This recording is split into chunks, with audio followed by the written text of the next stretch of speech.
it's just a huge honor for me today to be podcast interviewing Dr. Wael Zeitouni.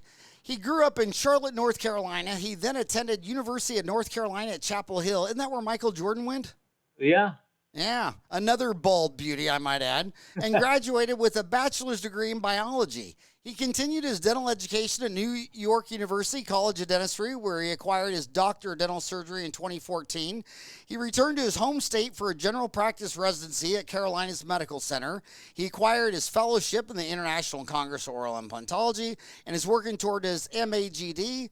Dr. Z is very passionate about keeping his team and himself up to date on advanced dental technology and continued education. He's volunteered in many community dental outreach projects, including the North Carolina Missions of Mercy program, providing dental care to people in need around the state.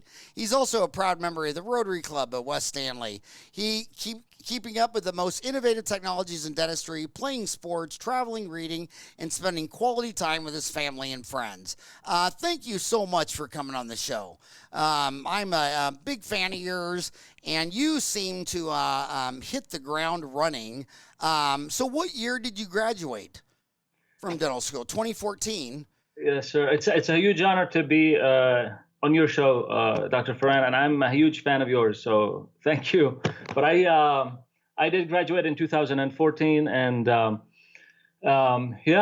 was New York, and I moved back to Charlotte. I did a 1-year residency, and then I worked for about a year and a half at about 25, 30 practice group kind of DSO.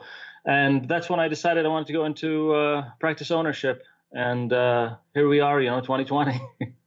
Wow. And it's so timely because I think, a quarter of our viewers, as per who emails me, howard@dentaltown.com, or subscribe on YouTube, leave the questions in the comments. I love reading the questions in the comment, but obviously a quarter of the people listening to the show, they're still in school.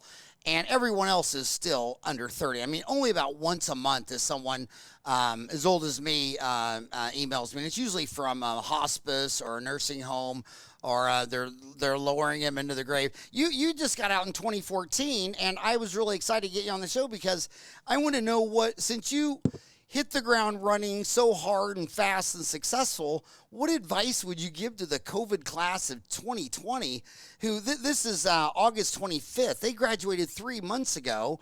And to put that in perspective on Dentaltown, we've always had 5,000 classified ads for a job, and now that's dropped to 1,000, and those are only DSO. And then we went from having 1,000 old guys listing their practice sell to 2,000. So the old guys are like, forget this. This is the perfect time to leave. Bye-bye. And the young people are like, what the hell? What advice would you give to a 25-year-old baby with $400,000 of student loans that graduated 3 months ago? Yeah, definitely got to network. I mean, just and run for mayor. I mean, those two things are going to be critical to as soon as you get out, just go and meet as many people as you can and get into the dental community. Just introduce yourself from brokers to reps to DSOs. Show your enthusiasm, willing to learn, willing to grow. And people will see that. I mean, that's what people want. Somebody that's hardworking, somebody that's trustworthy. I think that's a big factor. So, as far as finding a job, I mean, bring us up to date of where you are in North Carolina. I mean, so for Arizona, we had to close down. St. Patrick's Day opened back up Cinco de Mayo. The ADA economist Vukovic says we're running out about to 71%. But the problem with giving United States numbers is you don't give European numbers. You'd break out Germany and Greece and Spain and all these countries. America is too huge of a number to just say this. How's it look where you're on the ground in North Carolina? I personally closed the office sometime in mid-March to late March, and we were just doing emergency services for about almost 2 months, and we came back around the same time you guys did. When we came back, there was a big surge. I mean, it was very intense to try to get everybody back in. Now things are starting to normalize. talking to some of my friends, generalists or specialists, kind of across, they're saying the generalists are saying they're more busy. The specialists are saying that the generalists are kind of, I guess, doing more work, and they're not. The specialists are having a harder time finding. If they're an associate, finding the days that they used to before the pandemic. That's kind of what I've been hearing. But here in North Carolina, I mean, everybody I speak with, whether it be specialist practices or generalists, they've been really busy after the pandemic. After So the it sounds like the specialists are saying that when the economy turns down, dentists do all the work, and then when you have so much, I mean, if you got an easy single unit crown, why would you be starting something, like Invisalign or something? So you're saying as the that the specialists in your area have noticed a decrease in referrals?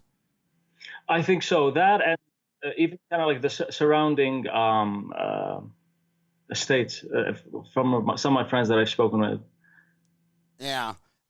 What has been what did you have to do as business as usual? I mean, when I see dentists that revamped for the coronavirus, some of this stuff I'm looking at and saying, is this panic buying? I mean, like the one thing I learned on HIV is that the stuff that you did for your protocol, it never changed to this day. I mean, 32 years later, you're still doing all the new stuff for HIV. And so I question some of the new stuff they're doing now that won't be they're doing after the pandemic. Like, are we really going to have negative air pressure rooms? I mean, are we really going to do? I mean, is that overkill? But what do you think you've changed in your protocol that you'll still be doing 30 years from now? Sure. We, as of now, we've created a system. We have a system called Weave that we use to interact with patients, and so we send out a pre-screening questionnaire just to ask them, have you been exposed to anybody? Where have you traveled in the last 14 days? Do you feel like you have a cough, a fever? All those questions, just to kind of pre-screen the patient. Are you not feeling 100%? And that kind of. And you're saying that's from Weave? Yes, sir. Yeah. Okay, the company Weave. And then when the patients come in, we have installed sneeze guards around our front desk area, so that way there's less droplet interaction. We're taking patients' temperatures before they enter into the operatories, and patients are hand sanitizing on the way in, on the way out. And from a PPE protocol, we're having the N95s with face shields, or a level 3 with a face shield, and some head covers. And we have an in-house washer and dryer, so whatever we're wearing, we wash it by the end of the day. So that's what we've been doing in our office. And you're about an hour east of Charlotte, right? About an hour, or how far are you from Charlotte? Well, about 45 minutes, maybe 30 minutes my driving, but. And man, that's really a huge town. I mean, I think though, I mean, a lot of people knew it a long time ago. I always said growing up that the two biggest overlooked places that are so beautiful with 4 seasons that no one ever talks about was North Carolina and Arkansas. And you start seeing all these big companies in New York City saying, why are we paying all this money in Manhattan? And the latest, Dentsply just moved there. They were in York, Pennsylvania. They moved 8 hours south to Charlotte. There's so many dental companies there. That's really becoming a dental mecca, isn't it? Yeah. I think Sorona's there too. I don't know who, but yeah, for sure. There's a lot of people moving from up north. Yeah, Charlotte is really, and it's not going to stop. And the same thing with Arkansas, because Arkansas, it's a home of Walmart, and so the donations and the art galleries, and I mean, last time I lectured by Bentonville, I mean, that is a fast-growing area. So when you come out of school, you've been out 6 years, and you're already an owner-operator success story. You just can't come out of school, trip and fall down and end up where you're at. What did you specifically do on your journey to get so far so fast? Um, sure. So I graduated in 2014, and I wanted to move back to Charlotte. Family was here. In the meantime, there was the NERBs up north, the CETA exams down here, so I had to get licensed, and I felt like a GPR was a really good transition for me, and just kind of strengthen whatever weaknesses I felt I had clinically. So that year of GPR was my first step there, and then I used Now, did they pay you for the GPR? Was that an income, or that one did was you? paid. Yeah, that one was paid. You make like maybe 50 grand a year or something like that. Which is a hell of a lot when you come out Yeah. of dental school. I mean, my last job at dental school was $275 an hour. So $50,000 a year. So right now, would you say that if you're from the COVID class of 2000, that this would be of 2020, that this would be a perfect time to take a GPR because we're in the middle of a pandemic. Maybe this is a good time to stay in school, or would you say no?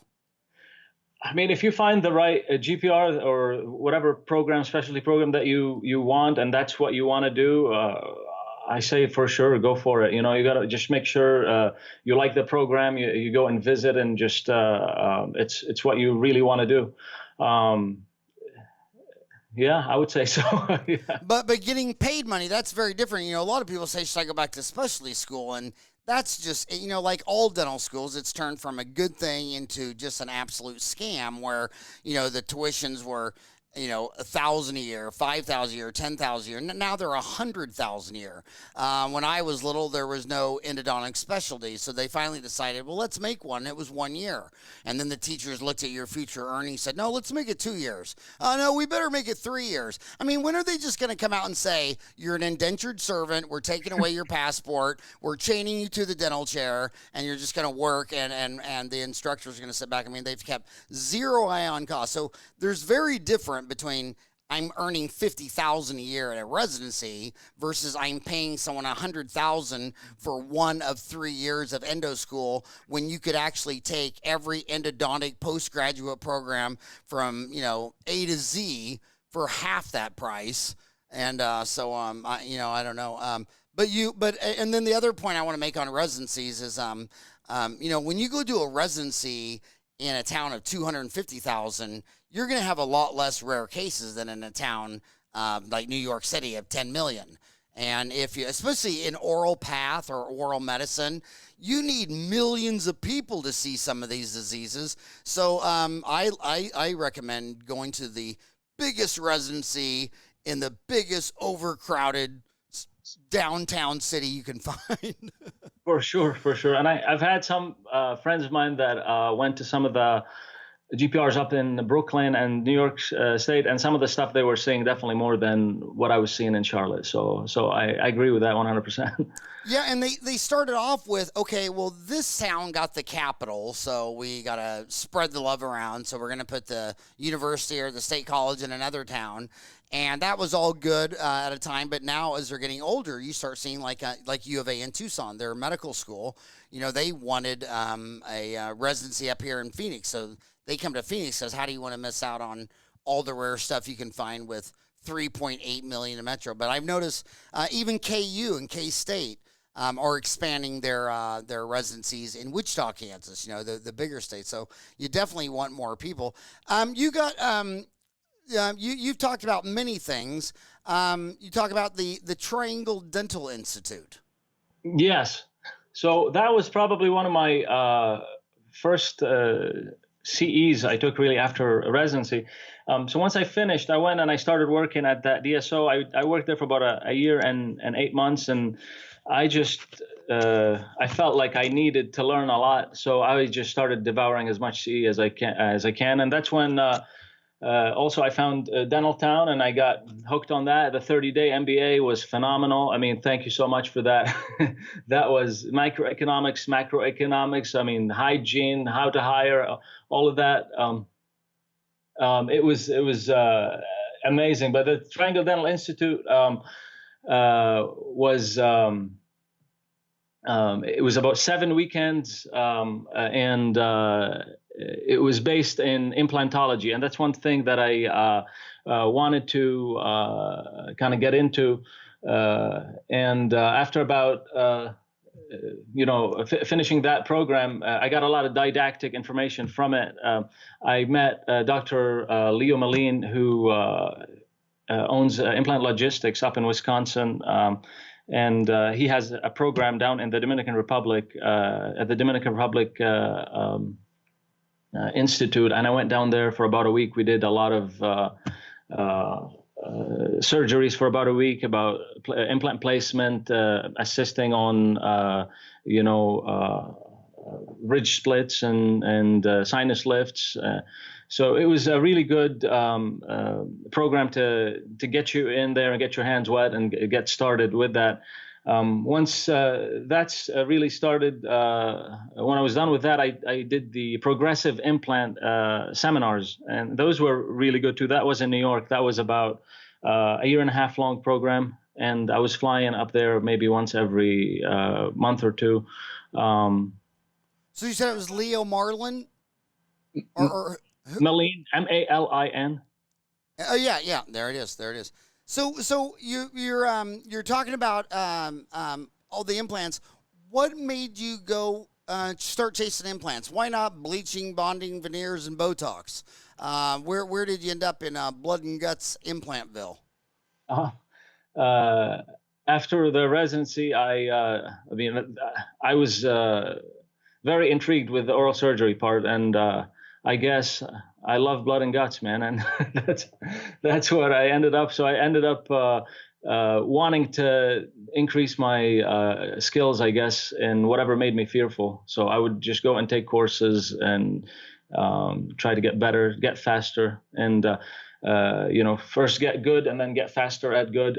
Well, I mean, was it just a love? You just fell in love with it? Because the point I'm trying to make is that business in 3 words is supply and demand. So if everybody's coming to your place and they're asking for tacos and you only make cheeseburgers, it's kind of like in Childress, Texas. You'll notice all the car dealerships sell F-150s. No one there is selling a Mercedes-Benz. And so, it's supply and demand. Did you feel there was a bigger demand for that? Because there is a lot of evidence that there's a lot of more demand, just because the highest paid specialty is oral and maxillofacial surgery at $448, periodontist $330. Blood and guts is always the highest in demand. I didn't know if you approach it from a demand point of view or just a romantic love point of view. You just loved it. I'd say probably both. I definitely enjoyed the oral surgery. My practice right now, it's mostly bread and butter dentistry, and I don't have like an implant practice that's going on. I'll place occasional implants here and there, but for sure, I really enjoy that. And like you say, if you're gonna drive and cross the red lights and to make sure you get to the practice, and that's something that you love, and so that was one of the things that I really enjoyed. That was my favorite Rolling Stones songs. I forgot they even named Mick Jagger. I ran 20 red lights. It was the lyrics of the song. I think it was on the Start Me Up album in 1980. But do you? So you've taken all this implant training, but you feel it's not really a big part of your practice at this time? Not at this time. I'd like to increase it, but a big part of my practice is bread and butter dentistry, and like you said, you got to look at the business part of the practice as well, and what the community is asking for, and what you need, and first get your house in order. So I'm still in the process of getting my house in order. Maybe in 20, 30 more years, I'll still be trying to get my house in order. That's why they call it practice dentistry. You'll never figure it out. And look at the NFL. I don't care if you win the Super Bowl. That doesn't mean you're going to win it next year. You have everybody that won the Super Bowl. Look at you guys. My gosh, you had Cam Newton. I would have bet my house, car, and 401k. You had a guy that could run to the line, flip over, and land on his feet versus this old man with a broken neck. And I'll never forget, I was in the grocery store, and my orthopedic surgeon friend said, "Hey, Howie, trust me, all the orthopeds, his neck x-rays going around this guy's toast. He's done. This was before. This is when Denver was talking about getting him, and there's not a chance in hell anybody's going to take this broken old man. And then he beats Cam Newton. I mean, so you can't take anything from granted. You'll be in the fight till the game's over. My God, so you liked implants, so you did the Triangle Dental Institute and the Dominican Republic Institute. And the Progressive Implant Institute. My God, that's a lot. You're really big into CE. Yeah, and the Angle Institute. So that was. Well, I was just talking about and the Angle. That's my gosh. So a lot of kids, the first thing they always say to this, why did you not see it this way? They go, man, that stuff's too expensive. I just came out of school. I got $400,000 of student loans, and these guys want a chunk of change for more. Why did you see it as more value added instead of I'll pass? I mean, all leaders are readers. You know, you gotta read, you gotta invest in yourself, you gotta invest in your business. Otherwise, you're gonna hit a glass ceiling. The only way you're gonna break through that glass ceiling is by just increasing your value, increasing your worth, what you can provide, and just become a little bit more well-rounded. So that's where I was looking at it. And again, one of the great lines that you repeat over and over is think in abundance, not scarcity. And whenever you do think that way, I mean, the world just opens up. That's been my approach with everything, and it's been nothing but positive. So that I just keep taking that approach. So North Carolina, a hotbed of all. I mean, it's really becoming a dental mecca. There's a couple of places like that, and probably the greatest bald dentist alive is in your backyard with Dr. Ross Nash and his amazing wife, Deborah. You also went there. Talk about the Nash Institute, and why did he not talk you into shaving your head? Yeah, I love Dr. Nash and Deborah. They're awesome. I took their continuum. I felt like I was decent in cosmetics, but that's an awesome course. If you want to up your game in cosmetics, definitely. And I mean, it makes it just breaks it down, makes it easy, whether it be from, you're talking veneers or talking full mouth rehab. It was a phenomenal course. And it was in my backyard too. I still go and visit every once in a while. So, I always, what do you think is more applicable to your office? Nash cosmetic dentistry or Ingle implant dentistry? Probably a mixture of both. I definitely, like I said, bread and butter dentistry is the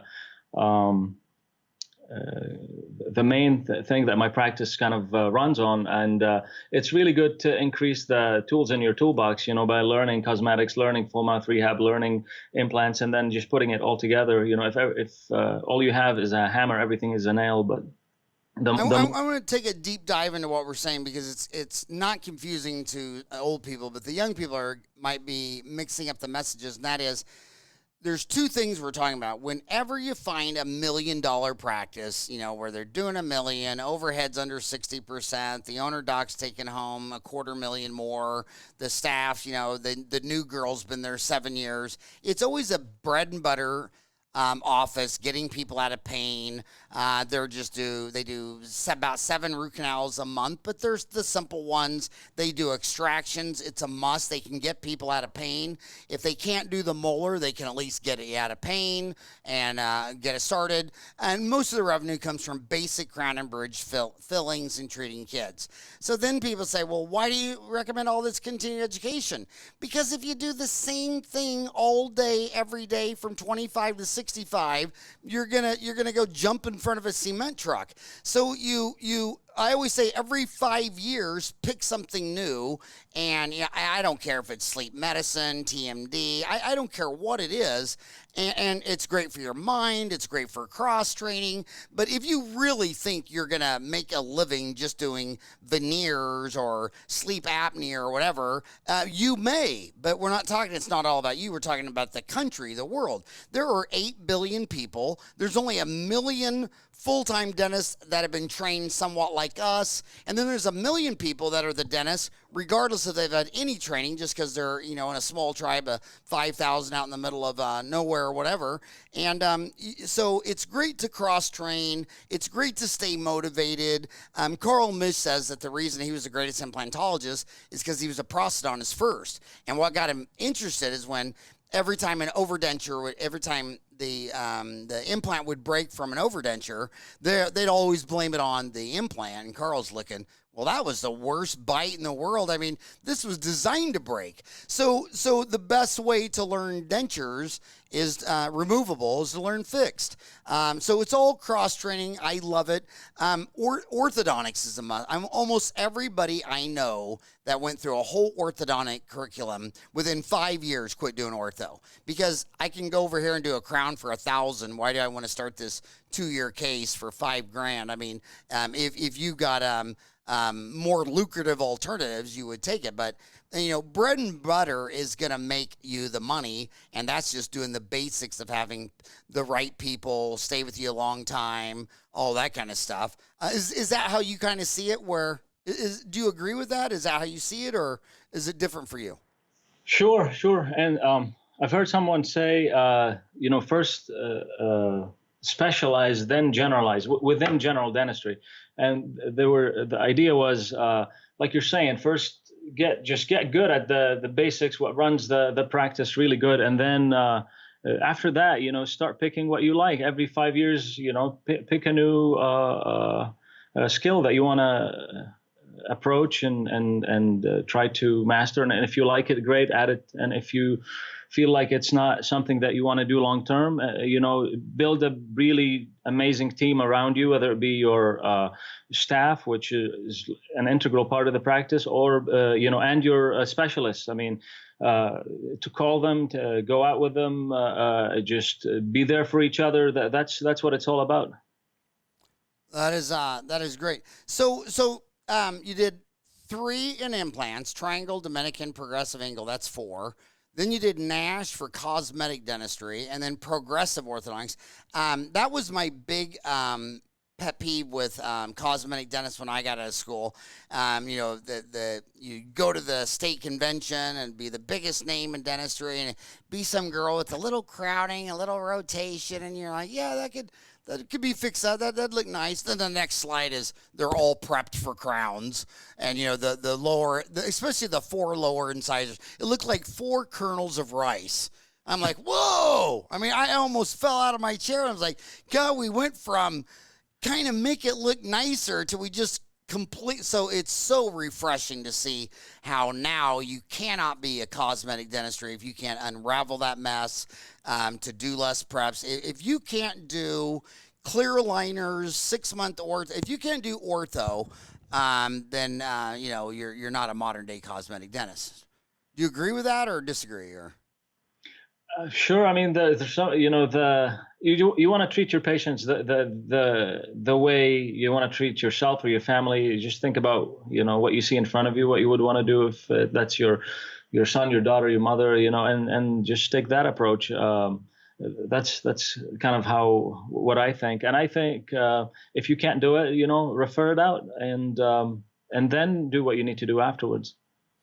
And what advice, you said when you got out of school, you did a residency for a year, and then you went and worked for DSO that you said was about 25 locations? Yeah, probably like 35 by now, but yeah. Is it cool to say their name? Sure, it's Friendly Dental. Well, that sounds friendly. Yeah. Are they friendly?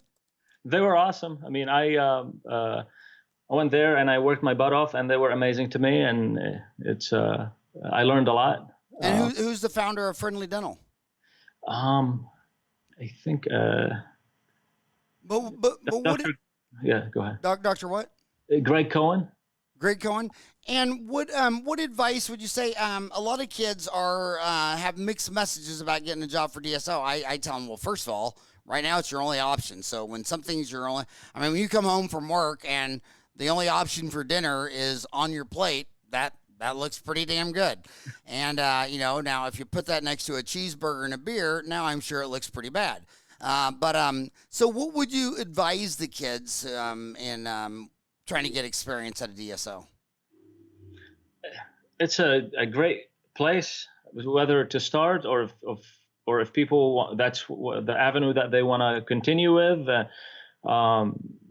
I mean, you learn a lot of business, you learn a lot of things, interactions, whether it be HR with the patients, you grow your leadership, things that what to do, what not to do.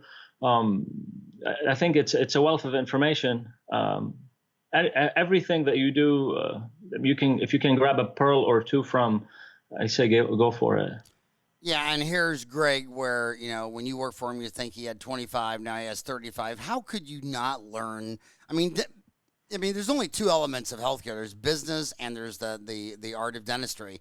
How can you not learn the business of dentistry from someone who has 25 offices if you're a kid? And so much of life is your attitude. Your attitude determines your altitude, your aptitude, all that stuff like that. And they'll go work at, I'll see two identical people. One goes and works there for a year and has nothing but bad things to say. The other guy goes there, learns all their systems, this and that, but then finds out the best person they got is their regional manager is in charge of like 9 offices, and he snags that person to go with them to go open. It's like, one has a bad attitude from A to Z, and the other one doesn't have time for it. I mean, who's got time for a bad attitude? But being young and fresh out of school, what do you say to the big captains of DSOs who think that they'll have half the market by 2030? Do you buy into that, or do you think that's purple Kool-Aid? Only time will tell. There's definitely an increase in the DSO market and its market segmentation. If that's what it is, then great, But I think But what's your gut? If that was your what's your gut on that? You reminded me of one of your jokes. Feelings. What's that? It reminded me of one of your jokes about your gut feelings. Oh, guts are filled with fecal matter. When someone says they got a gut feeling, I go like, you got a shitty opinion, buddy. Always made me crack up. But I could just be thrown out a guess. I don't know, maybe. Sure. I mean, it could be between 25, 50%. Who knows, But I think there's always going to be a market for the solo dentist, the maybe mini DSOs, and maybe the large DSOs. They both have their advantages and disadvantages. I bought my practice from a person that had 12 practices before me, and there was a change. Before it was more of a DSO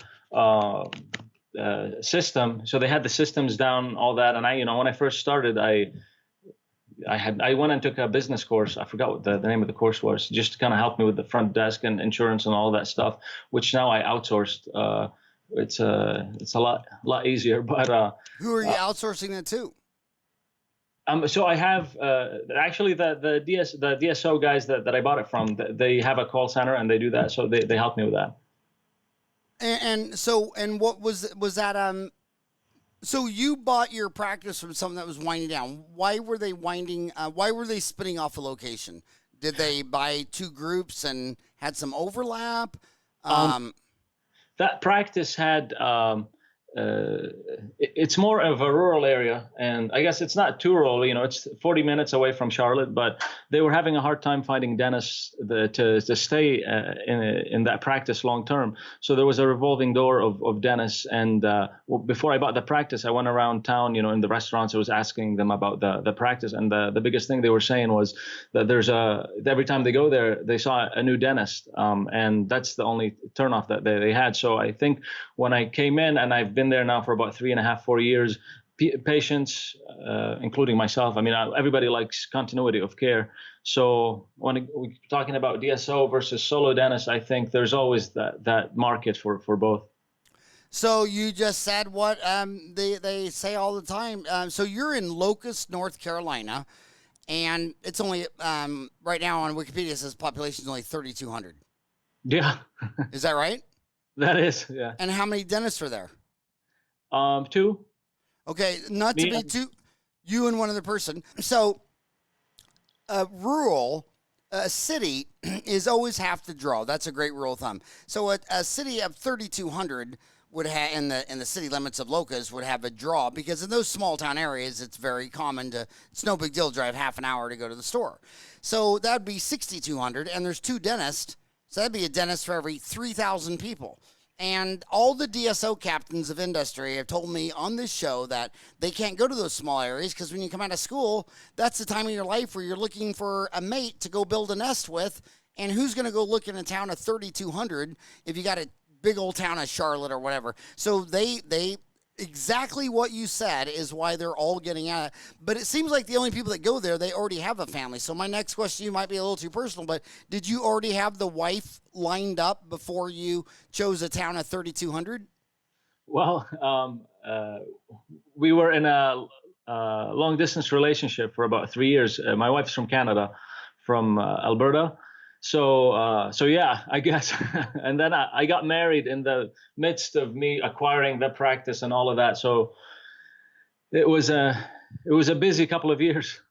So does she don't tell me her favorite vacation place is the Bahamas, right? Yeah. It's because Canadians, that's the only thing you can spell. CANADA BAHAMA. You know, it's so easy for a Canadian to spell the Bahamas. But yeah, so you already had a lover. It was long distance, and she was from Canadian. Which was worse, that she was long distance or from Canada? Which was harder to accept? Probably the long distance is pretty rough, but man, we did it. It was 3 rough years, but hey man, it's when you know, you know. Yeah, you know it when you see it. My gosh, everything you're saying is what we would have predicted, that you already had a lover, so you went to a small town, demographics matter, and these kids, and I get it, they when you tell them, they say, yeah, I know demographics matter, but I'm single and I'm not going to go live in Locust with 3,200 people. They get it, but the DSO people totally get it. So when they say they're going to get half the market, that's because half of America lives in the urban, and they don't think they'll get the rural. So when you talk to those boys, they think they're going to get the whole urban deal, but I still don't see it. I'll believe it when I see the reduced turnover. You know what I mean? And it's not just them; it's even the FANG stocks. I mean, when you study Facebook, Apple, Netflix, Google, Amazon, they can't keep millennials either. I mean, they can be spoiling you rotten at Google with every perk known to man. Then some guy at Uber meets you at Subway and says, have you ever thought about driverless cars? And they put in their notice. I mean, they're just freewheeling.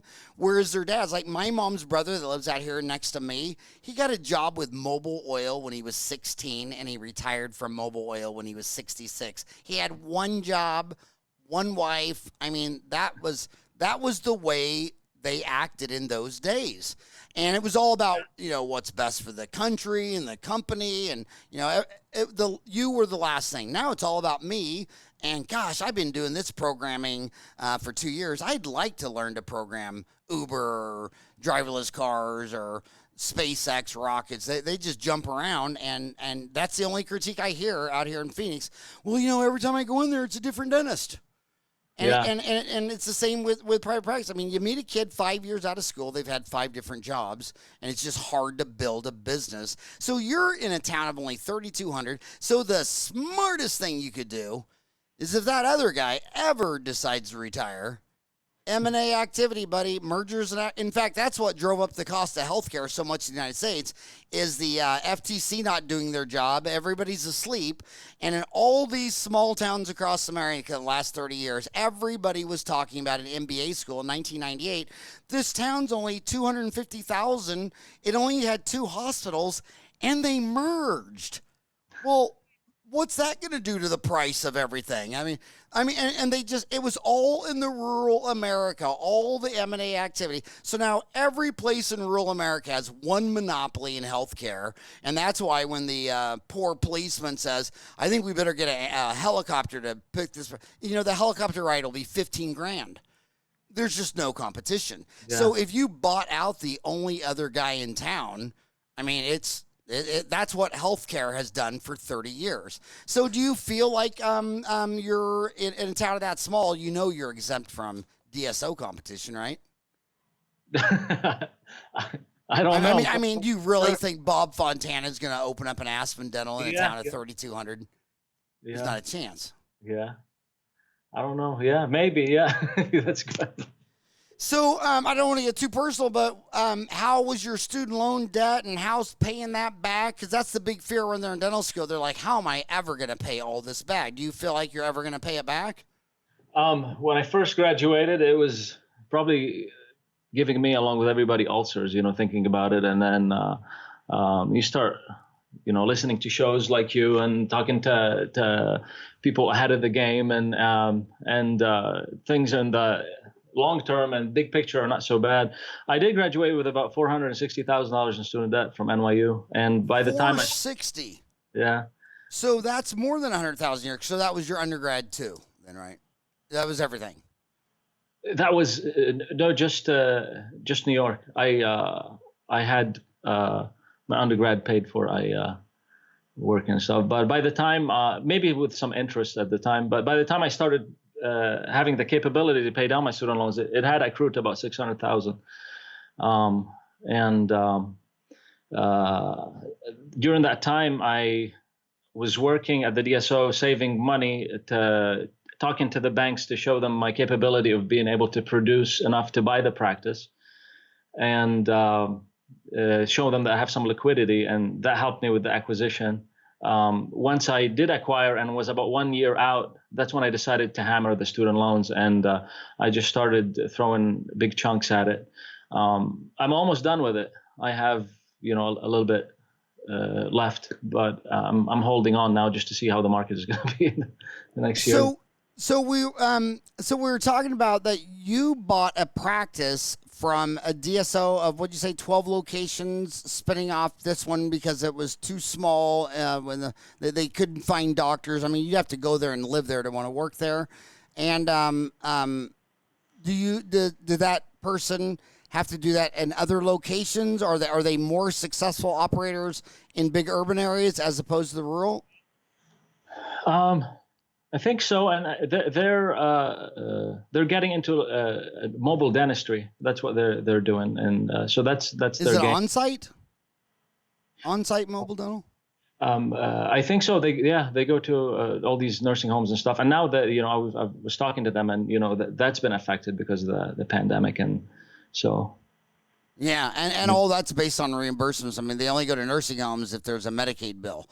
I mean, if it's like there were no dental X-rays in America until Delta Dental covered X-rays at 100% with the Longshoremen's Club in 1948, and then just like a map of dominoes falling across America, every dentist bought an X-ray machine. I mean, that was long after Röntgen developed the hell. Even Thomas Edison worked on the X-ray machine, but it wasn't until it had insurance reimbursement. So that mobile dentistry to nursing homes, all that, it sounds like a very great business. But there's 50 different states that pay for dentistry because that's Medicaid, not Medicare. And depending on what they do, and I've seen that in Arizona in 30 years where a lot of my friends were running to these small towns and setting up offices and all that because on every new patient, they would pay for all these services 100%. And then the next change of a governor or a budget or whatever, and that's eliminated. And then that business is dead on arrival. So it's not really, it's tough. But you did you consult before you went and bought this practice in a town of 3,200? Did you consider demographics? Sure. Do demographics matter? If some kid in dental school asked you and said, "Well, if you're Tiger Woods, couldn't you golf in any city?"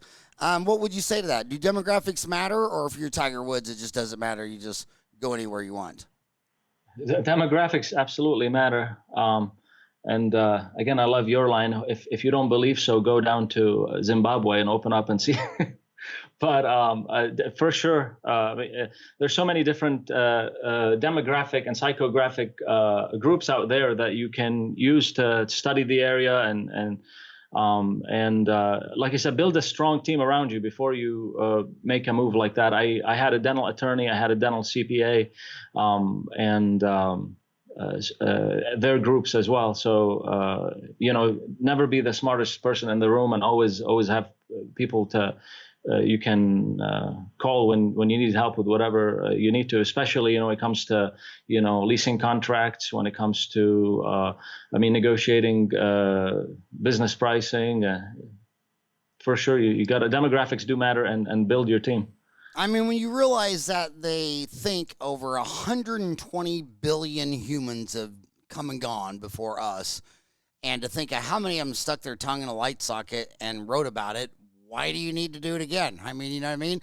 I mean, if you go get a CPA and you're his first dental client, compare that to a CPA that's had 30 dentists as clients for 30 years. I mean, it's perfect. Why would you want to be the smartest one in the room? I mean, you should just be. So many people have learned everything the hard way and are willing to tell you about it, and it's just crazy. Talk about marketing, because if you were born and raised in Phoenix, you understand marketing. There's a big town out there, but my God, 3,200 people. That's not even a big cul-de-sac in Phoenix. How do you have to market in a town of 3,200 when, I mean, God, there were twice that many at Creighton when I went there. And yeah. There's a lot of people listening to this that probably had 3,200 in their high school. There was 800 in my high school graduation class, in the whole high school. Bishop Carroll had 4 classes of 200 each. And then my 4 boys in Phoenix, they had 4 classes with 1,000 in each class. Wow. Yeah. I was like, so my boys all went to a high school, Desert Vista in Phoenix, Arizona, that had more people than your town. So do you really have to market in a town of 3,200? Sure. I mean, the way the town is set up, it's like you were saying, it's connected to the surrounding towns. So you got to get your name out there. When I first took over, I wanted, I guess, the town and the surrounding areas to know that I took over. And this is where I say run for mayor. I took, I think, one full-page ad in the local newspaper, and invited the whole town for like a massive barbecue, and go to meet the local businesses, get to know them, become good friends with them. You go spend money at the businesses. I went to the local cake shop. They made me a nice massive cake. It was so that was good marketing there. And once that's done, you got to do your Google, you got to do your SEO, you got to do. You can try mailers. I mean.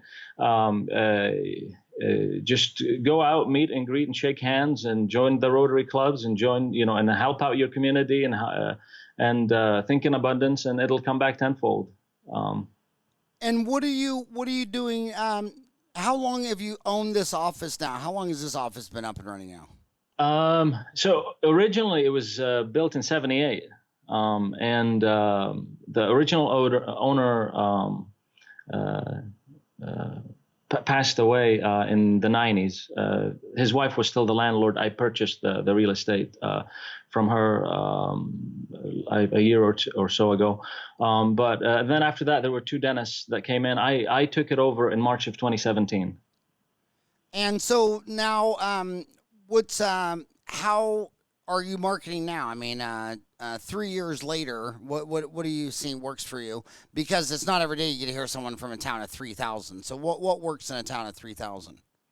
I have a marketing company, local marketing company that I use that helped me with my Google ads and SEO and social media, Facebook and Instagram, and word of mouth is big now. I mean, we've probably 50% of our referrals are word of mouth, and a lot of online stuff, really. Even, everybody that comes in, I'd say probably 50 to 60% of them Google. Yeah, I haven't done much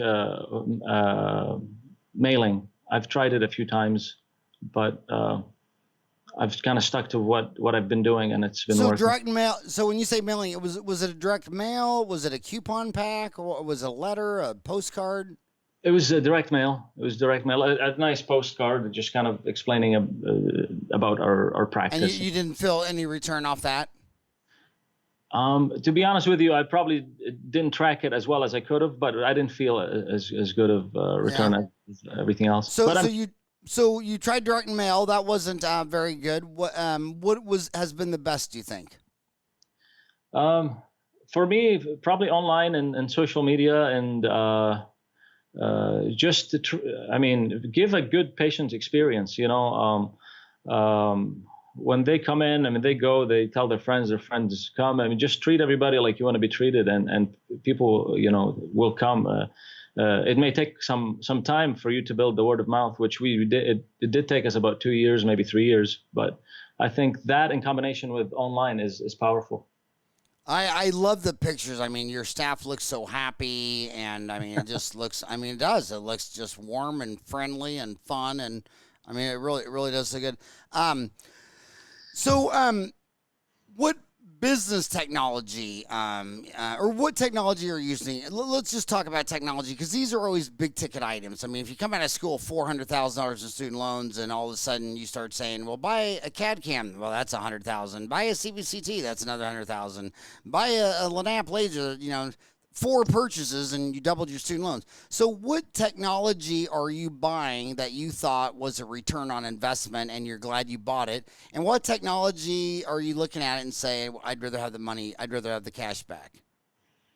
When I first took over, they were still using the phosphor plates. So I upgraded that to digital sensors, and I mean, that already just increased the flow. And then that was a weird idea. I remember when it came out and they're all talking about digital. It's like, yeah, but you still have to go develop this thing. And and Dennis would go in for it, and it's like, God, the sensor, straight to the sensor, into the computer. I couldn't even believe that was a business model. And the same thing with 3M when they were doing their scanner, it said you got to put a little white powder on there. And I said, well, no, get rid of that step. You paid $98 million to this company and you couldn't get the white powder. Tell me you give them $98 million when the white powder's gone. And then, they're like, well, it's just one little step. And it's like, is that faster, easier, higher quality, lower cost, smaller? I have to spray white powder. The competitor doesn't. Phosphor plate, I got to go develop. Yeah, but anyway, so what did you upgrade that from? What system was it? I have EagleSoft, so I got the Schick sensors. From David Schick? Yeah. They're good. And he's an interesting man. Interesting man. Yeah. So you upgraded your phosphor plates to David Schick's digital sensor because it's because you have EagleSoft. Mm-hmm. So now, when you have EagleSoft, does that automatically imply that you probably buy most of your dental sundries from Patterson since they own EagleSoft? It does. It does? I mean, you don't have to, but I do. I have an awesome rep, and we have a good relationship. And whenever I need anything, they're there. But you also got to do your homework when you're purchasing big equipment, and make sure you like the product, you like imaging. If you're buying something with imaging, you like the price, So, but that's who I deal with mainly is Patterson right now. Well, I just podcasted the CEO of Patterson, and if he's listening to this, he'd probably love to know what in your mind makes you think this rep is good. Well, why do you consider him a good rep and versus a bad rep? Sure. She's always there for us whenever we need anything. If we ever run into any problem with equipment, if we have shortage of supplies, she's always been a phone call away and took really good care of us. And that's what keeps me coming back. So, it sounds like the Amazon business model is annihilating everything that you don't need a human. Like I just got this book today, I Am a Dentist, by my buddy Kwam Park. And, it's a book. I don't need any human to open it for me. But dentistry is tough because a lot of people think, well, the supplies could all be by Amazon, but not the equipment. Yeah, but what about the supplies if you have inventory issues? I'll never forget that supply chain management issue when Japan had that. I mean, it was like a 9.0 earthquake, and all their nuclear reactors made it. Everything was good, but what they weren't planning on is a tsunami to follow it. I mean, if getting clocked once had to be followed up with a followed up two punch, and that tsunami knocked out a lot of manufacturing. And I remember my Lexus dealership. I mean, it's like you can't make a Lexus car. I mean, there's so many parts where you have to stop the assembly line. And my gosh, there's nothing worse than having to cancel a big implant surgery, a case, anything, because you're out of Improgum. And so do you see yourself being Patterson dependent for your dental career? I like them. They really do an amazing job. So whenever I felt like a situation you just described, they've been there, and I think most everybody is probably that's what they're looking for. They're really good. You also have several other online I guess distributors that you can look for. Some of the ones that are very popular, like Net32 or Net32 is in your backyard. That's in the same area you're in. So have you ever met that? What's his name? Cassidy, Pat Cassidy, or what? I haven't. I should look him up. Net32 is David Cassidy. No, I'm thinking. Here it is. Yep. I got Pat Cassidy. Here, let me see. There we go. Yeah, Pat Cassidy, DMD, MPH, founder and CEO at Net32, Carolina Dental Supply.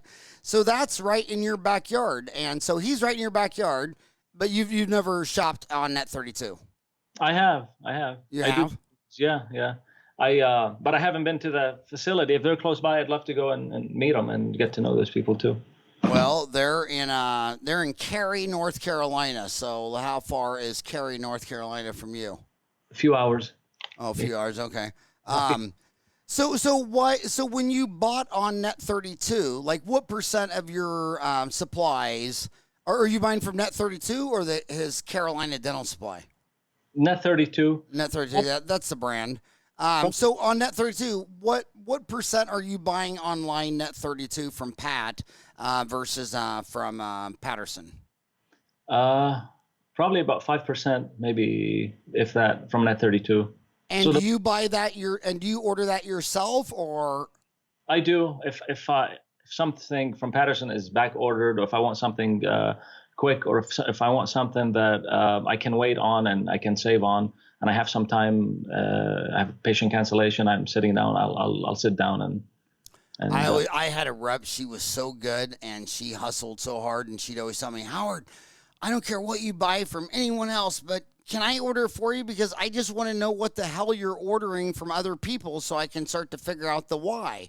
And so I would just write on a piece of paper. She'd do all of it because she just wanted the intelligence. She wanted to know the intelligence of it. And I thought that was genius. If I was a Patterson, Benco, Burkhart, Shine rep, I would tell my people, if you want to buy, especially from the big directs that do $100 million a year, like an Ultradent, I would want to know what you're buying from Ultradent just so I could have, intelligence of knowing, market data. So let's go back to technology, not supplies, high expensive stuff. So you upgraded your phosphor sensors. Have you made? Do you use any other expensive equipment?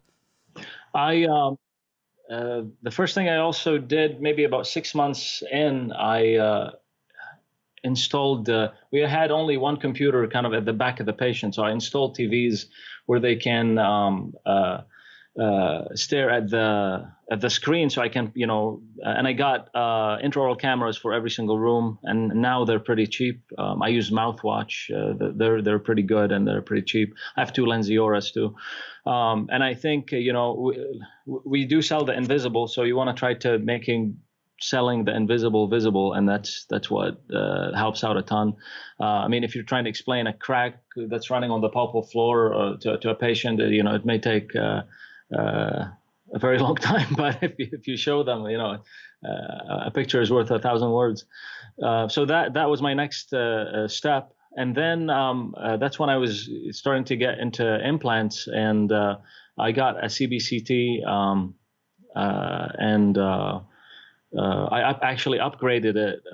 I added a CEF just in case I wanted to get into ortho recently. But and what CBC did you go with? CBCT.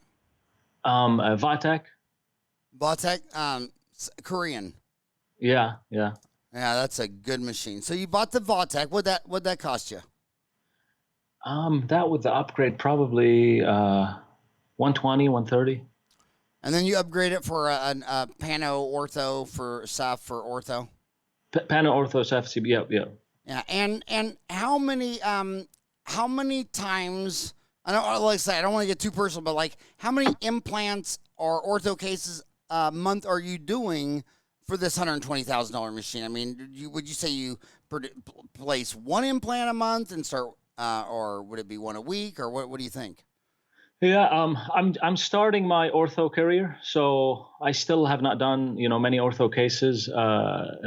Implants probably one a month, maybe two a month, and but there's also, I mean, it helps a lot with molar endo. You see the anatomy. I mean, if there's something that you're not sure, is it necrosis? Is it not necrosis? You take a 5x5. You could take a look. It's very powerful, and with implantology, I mean, it makes it so much easier. You see, you know where you're going. But I've been able to fix every endo error I've ever had just with Photoshop. I just throw the X-ray up on my laptop, and that baby looks beautiful in no time. So do you like endo? Are you doing endo? I do quite a bit of endo. I enjoy it. Yeah. You enjoy it? And do a lot of it in your town? Is there a lot of endo? I do a lot of endo, a lot of extractions, crown and bridge. So how there's no specialist in a town of 3,200?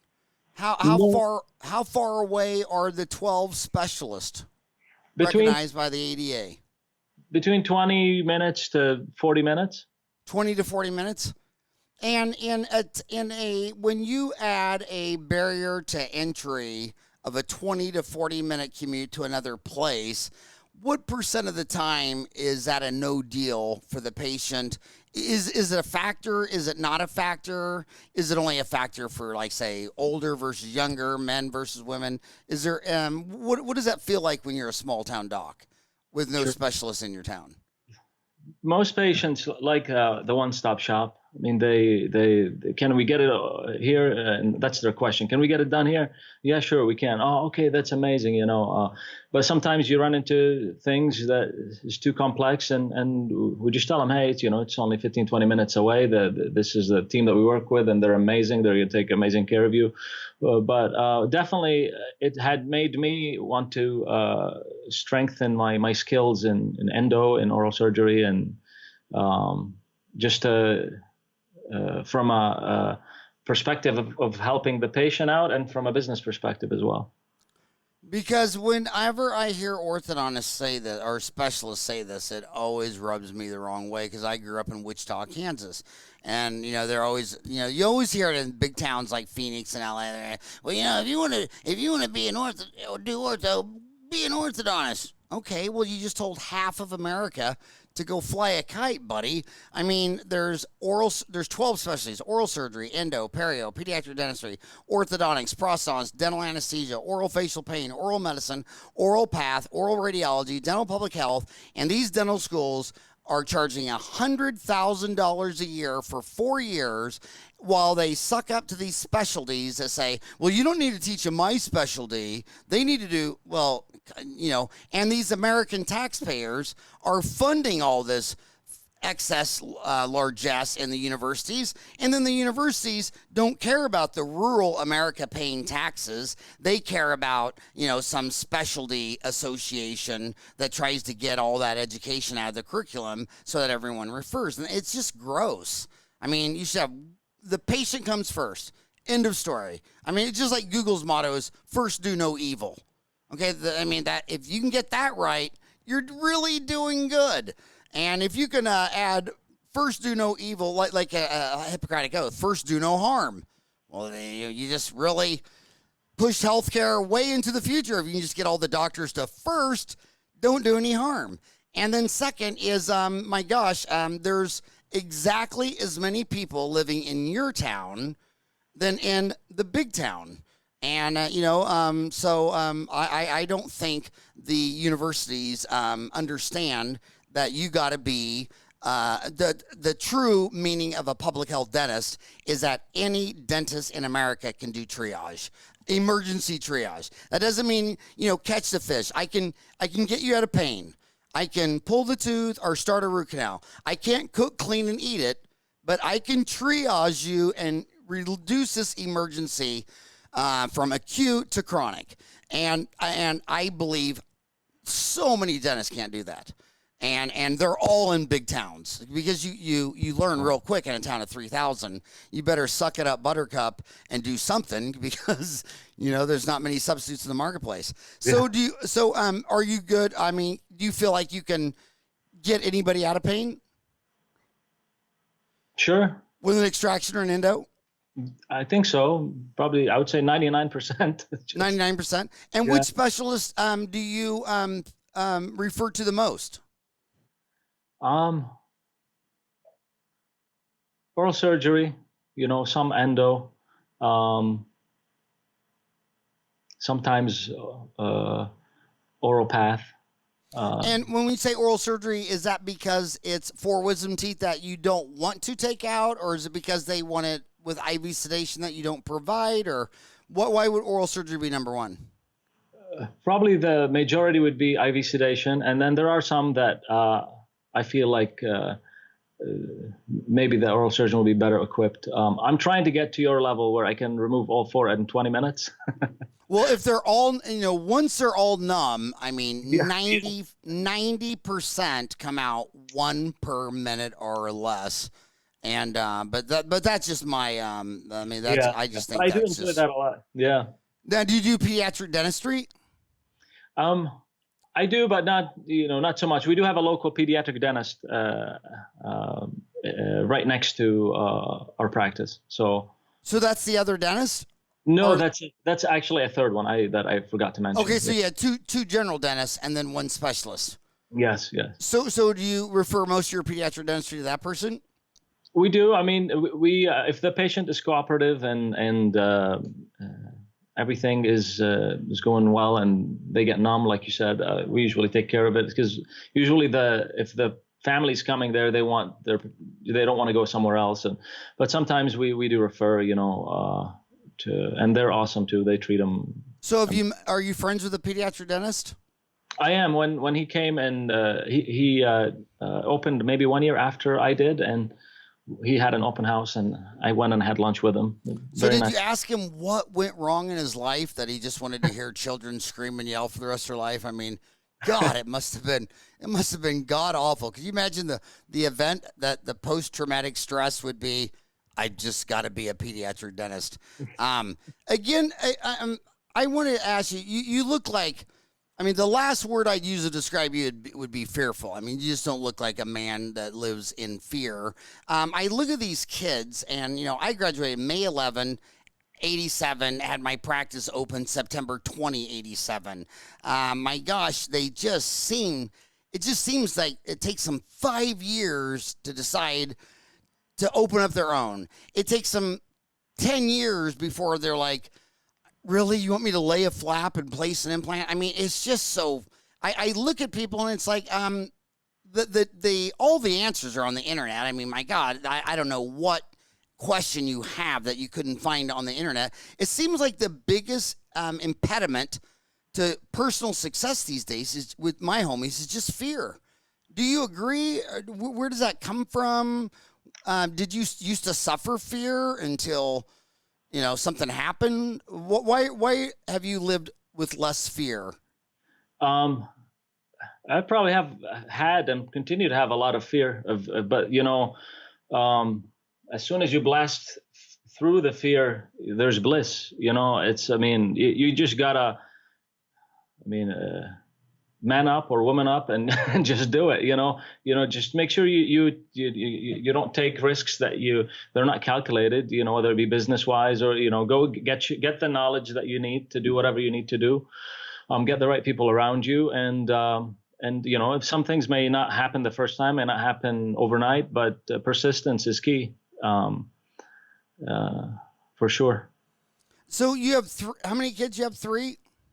No kids. No. Oh no. So you're married, but no kids. Yes. Now, did you meet her in dental school? Is she a dentist too, or is she healthcare related, or? So she's doing her master's in public administration, and right now at the University of North Carolina at Charlotte. I about a year into the practice, maybe a year and a half, I had a whole staff turnover, and a year before you bought the practice, or a year after you bought the practice? So. And my wife actually stepped in with no dental knowledge, and she's the office manager now at my office.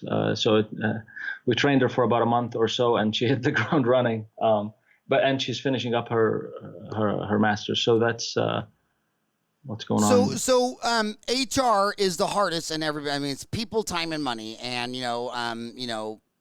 picking a Cam Newton is far more important than deciding if you're going to play on grass or AstroTurf or a stadium. Oh, thanks, man.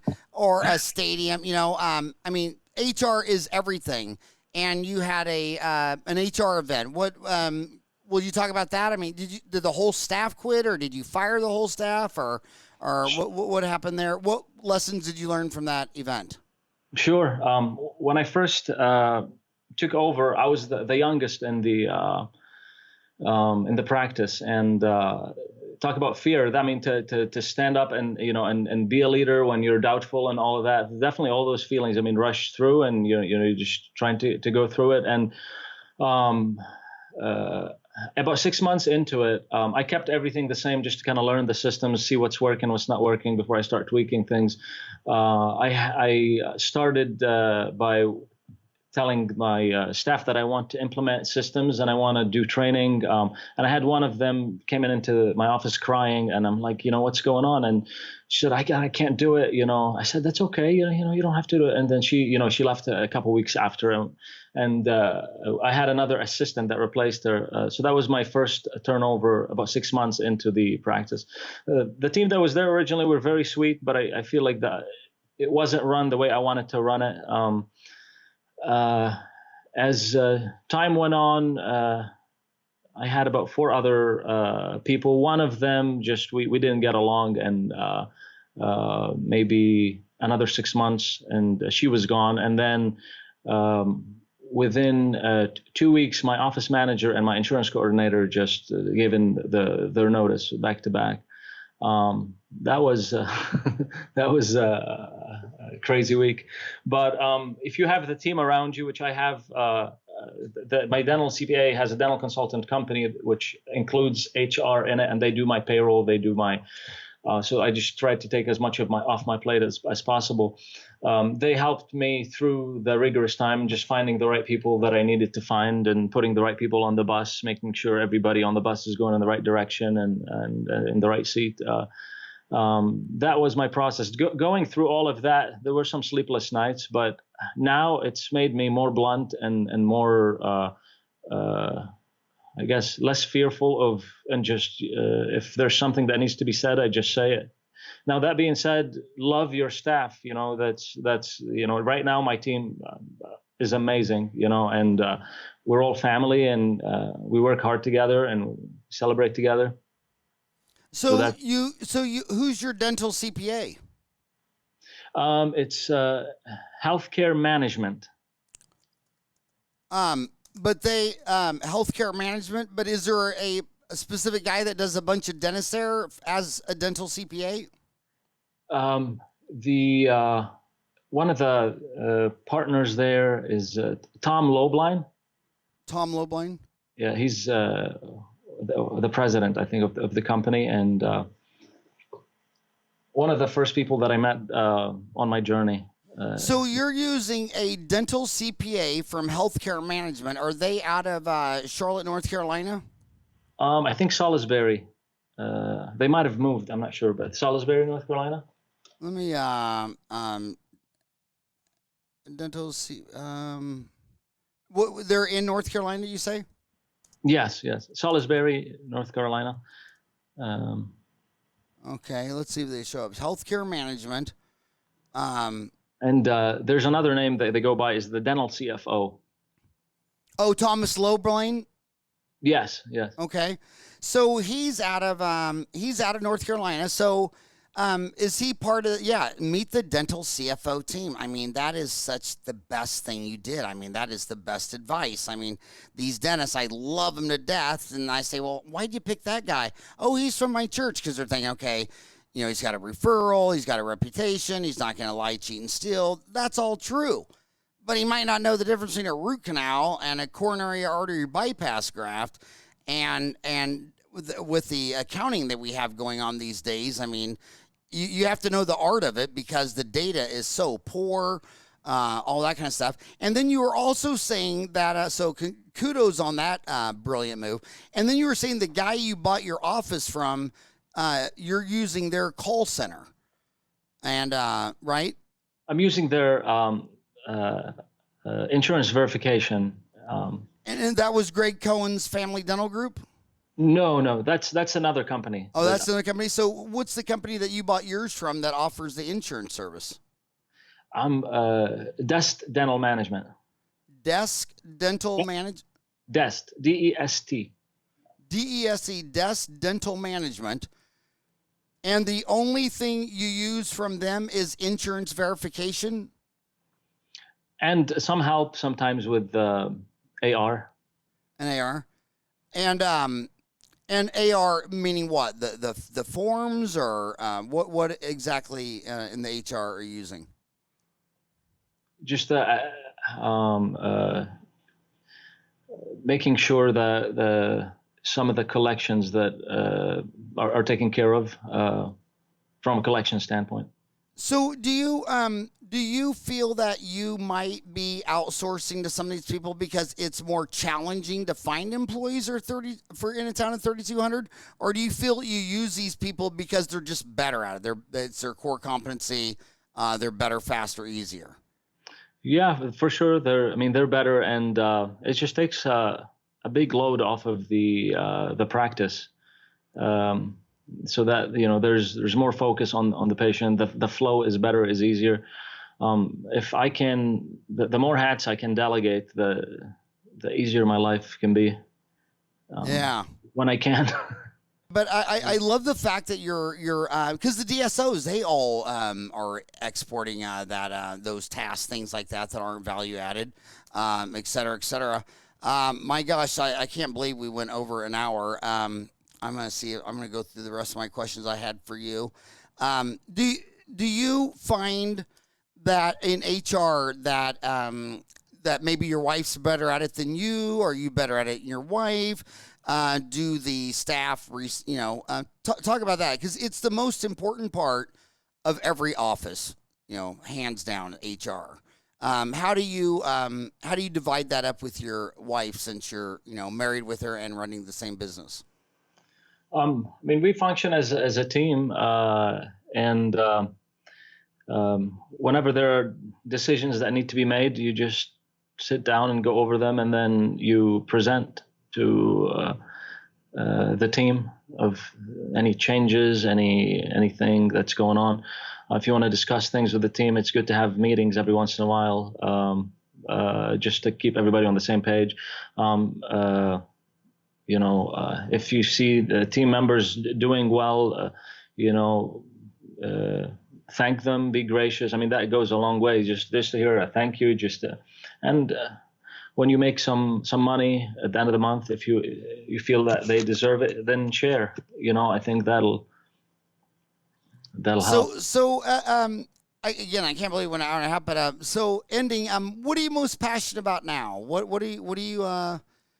got you looking bright-eyed and bushy-tailed down the road to dentistry that's got you excited? I think, health is wealth. Just trying to stay healthy, trying to enjoy life. I love dentistry. Sometimes I find myself, on YouTube, just watching some random dental procedures. But enjoy life. There's more to life than dentistry. Enjoy your family, enjoy your friends, do whatever hobbies you like, and yeah, that's what I would say. You look really buff, and hopefully it's not from hard work lifting weights. Hopefully you just took a pill or something and just no effort. But do you think your working out is a big part of your stress release, or is that a big factor of your success? Do you work out a lot? I do. Now with the pandemic, not as much as I'd like to. I made a gym in the house though, but but it's definitely stress relief. I mean, stay healthy, stay sane, and not only does it, you can take everything every discipline from the gym or whatever you do and apply it to the rest of life, and I think that has helped me there too. Yeah, and how often do you get on Dental Town? I almost watch every snippet of your Dentistry Uncensored. You're a phenomenal interviewer, by the way. And Dental Town, I get probably a few times a month, maybe a few times, a couple times, every once in a week or so. The last I was checking, I had a procedure, and I mean, there's so many threads. Thank you so much for putting that together, and on behalf of me and all the homies, we love you so much, man. And thank you so much for doing that.